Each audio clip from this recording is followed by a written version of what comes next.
અંકલેશ્વરથી ભારતની સરહદના વીર જવાનો માટે તેમની રક્ષાની કામના સાથે રાખડીઓ મોકલવામાં આવી છે। છેલ્લા 6 વર્ષથી અંકલેશ્વરથી આ સુંદર અભિયાન શરૂ થયું છે, જેમાં અનેક બહેનો જોડાય છે। જોઈએ અમારો આ વિશેષ અહેવાલ। રક્ષાબંધનના પવિત્ર તહેવાર નિમિત્તે દેશની સરહદ પર દિવસ રાત તૈનાત રહી દેશની રક્ષા કરતા વીર જવાનો માટે અંકલેશ્વરથી રાખડીઓ મોકલવામાં આવી છે।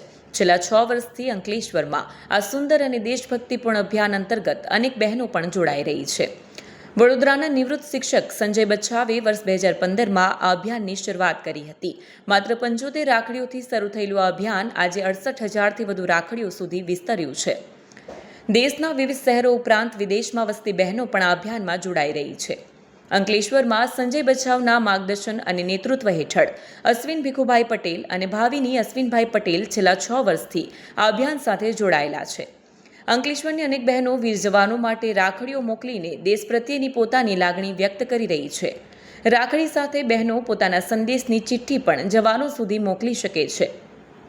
અનેક બહેનોને સરહદ પર તૈનાત જવાનો તરફથી ફોન કોલ પણ મળતા હોવાનું જણાવાયું છે। આ રાખડીઓ કારગિલ, સિયાચીન, અરુણાચલ પ્રદેશ અને ગલવાન ખીણ સહિત દેશની વિવિધ સરહદો પર તૈનાત જવાનો સુધી પહોંચાડવામાં આવે છે। આ વર્ષે ભારતના 14 રાજ્યોના 40 શહેરો ઉપરાંત ઓસ્ટ્રેલિયા, અમેરિકા, જર્મની, કેનેડા સહિત 14 દેશોની બહેનોએ પણ વીર જવાનો માટે રાખડીઓ મોકલી છે। બધી રાખડીઓનું પૂજન અર્ચન કરીને પછી મોકલવા માટે તૈયાર કરવામાં આવે છે અને પોસ્ટ વિભાગની મદદથી રાખડીઓ સરહદ પર મોકલવામાં આવશે। અંકલેશ્વરની બહેનો પણ આ અભિયાનમાં જોડાઈ શકે છે। દર વર્ષે રક્ષાબંધનના આશરે 20 દિવસ પહેલા અંકલેશ્વરની શ્રીજી વિદ્યાલય ખાતે રાખડીઓ એકત્ર કરીને જમા કરાવી શકો છો। આ ઉપરાંત વડોદરા ખાતે Baroda high school Bagikhana main gate polo ground સામે પણ રાખડીઓ જમા કરાવી શકાય છે।